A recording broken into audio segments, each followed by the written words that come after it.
ఆదికాండము 44వ అధ్యాయము. యోసేపు ఆ మనుషుల గోనెలు పట్టినంత ఆహార పదార్థములతో వాటిని నింపి, ఎవరి రోకలు వారి గోనె మూతిలో పెట్టుమనియు, కనిష్ఠుని గోనె మూతలో తన వెండి గిన్నెను అతని ధాన్యపు రోకలను పెట్టుమనియు తన గృహ నిర్వాహకునికి ఆజ్ఞాపింపగా, యోసేపు చెప్పిన మాట చొప్పున అతడు చేసెను. తెల్లవారినప్పుడు ఆ మనుష్యులు తమ గాడిదలతో కూడా పంపివేయబడిరి. వారు ఆ పట్టణము నుండి బయలుదేరి ఎంతో దూరం వెళ్ళక మునుపు యోసేపు తన గృహ నిర్వాహకుని చూచి, నీవు లేచి ఆ మనుష్యుల వెంటబడి వెళ్లి వారిని కలుసుకొని, మీరు మేలుకు కీడు చేయనేలా దేనితో నా ప్రభువు పానము చేయునో, దేనివలన అతడు శకునములు చూచునో అది ఇదే గదా, మీరు దీని చేయుట వలన కాని పని చేసితురని వారితో చెప్పుమనెను.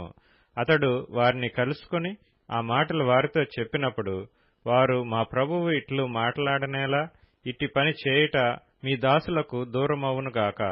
ఇదిగో, మా గోనె మూతులలో మాకు దొరికిన రోకలను కనాను దేశములో నుండి తిరిగి తీసుకుని వచ్చితిమి. నీ ప్రభువు ఇంటిలో నుండి మేము వెండినైనను బంగారమునైనను ఎట్లు దొంగిలుదుము? నీ దాసులలో ఎవరి యొద్ద అది దొరుకునో వాడు చచ్చునుగాక. మరియు మేము మా ప్రభువునకు దాసులముగా నుండుదమని అతనితో అనిరి. అందుకతడు, మంచిది, మీరు చెప్పినట్టే కానీయుడి. ఎవరి యొద్ద అది దొరుకునో అతడే నాకు దాసుడగును. అయితే మీరు నిర్దోషులగుదురని చెప్పెను. అప్పుడు వారు త్వరపడి ప్రతివాడు తన గోనెను క్రిందికి దించి దానిని విప్పెను. అతడు పెద్దవాడు మొదలుకొని చిన్నవాని వరకు వారిని సోదా చూడగా ఆ గిన్నె బెన్యామీను గోనెలో దొరికెను. కావున వారు తమ బట్టలు చింపుకొని ప్రతివాడు తన గాడిద మీద గోనెలు ఎక్కించుకొని తిరిగి పట్టణమునకు వచ్చిరి. అప్పుడు యూదాయును అతని సహోదరులను యోసేపు ఇంటికి వచ్చిరి. అతడింకా అక్కడనే ఉండెను గనుక వారు అతని ఎదుట నేలను సాగిలపడిరి. అప్పుడు యోసేపు, మీరు చేసిన ఈ పని ఏమిటి? నా వంటి మనుష్యుడు శకునము చూచి తెలుసుకొనునని మీకు తెలియదా అని వారితో అనగా, యూదా ఇట్లనెను, ఏలిన వారితో ఏమి చెప్పగలము? ఏమందుము? మేము నిర్దోషులమని ఎట్లు కనపరచగలము? దేవుడే నీ దాసుల నేరము కనుగొనెను. ఇదిగో, మేమును ఎవని యొద్ద ఆ గిన్నె దొరికినో వాడును ఏలిన వారికి దాసులమగుదుమనెను.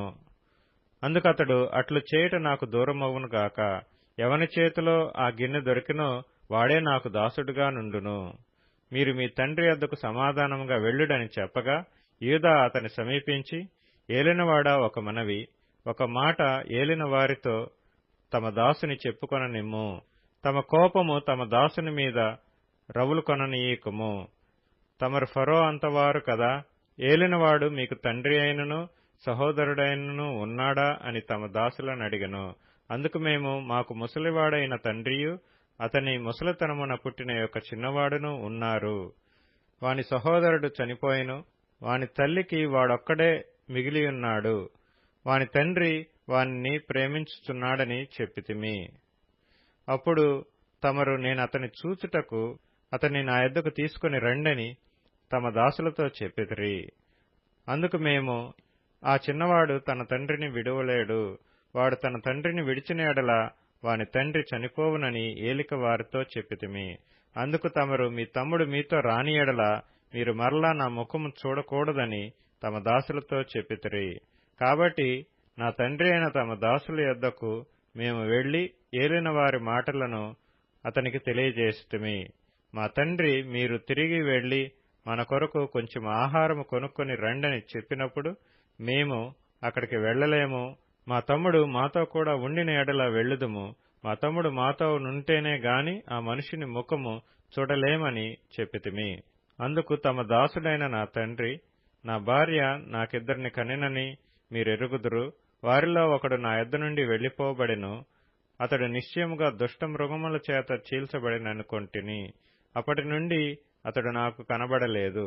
మీరు నా ఎదుట నుండి ఇతన్ని తీసుకుని పోయిన తరువాత ఇతనికి హాని సంభవించిన ఎడల నెరసిన వెండ్రుకలు కల నన్ను మృతుల లోకములోనికి దుఃఖముతో దిగిపోవునట్లు చేయుదురని మాతో చెప్పెను. కావున తమ దాసుడైన నా తండ్రి యొద్దకు నేను వెళ్ళినప్పుడు ఈ చిన్నవాడు మా యొద్ద లేని ఎడల అతని ప్రాణము ఇతని ప్రాణముతో పెనవేసుకుని ఉన్నది గనుక ఈ చిన్నవాడు మా యొద్ద లేకపోవుట అతడు చూడగానే చనిపోవును. అట్లు తమ దాసులమైన మేము నెరసిన వెండ్రుకలు గల తమ దాసుడైన మా తండ్రిని మృతుల లోకములోనికి దుఃఖముతో దిగిపోవునట్లు చేయుదుము. తమ దాసుడనైన నేను ఈ చిన్నవానిని గూర్చి నా తండ్రికి పూటబడి నీ యొద్దకు నేను అతని తీసుకుని రాని ఎడల నా తండ్రి దృష్టియందు ఆ నింద నా మీద ఎల్లప్పుడూ ఉండునని చెప్పితిని. కాబట్టి తమ దాసుడనైన నన్ను ఈ చిన్నవానికి ప్రతిగా ఏలిన వారికి దాసునిగా నుండనిచ్చి ఈ చిన్నవాని తన సహోదరులతో వెళ్లనిమ్ము. ఈ చిన్నవాడు నాతో కూడా లేని ఎడల నా తండ్రి యొద్దకు నేనెట్లు వెళ్లగలను? వెళ్లిన ఎడల నా తండ్రికి వచ్చు అపాయము చూడవలసి వచ్చునని చెప్పెను.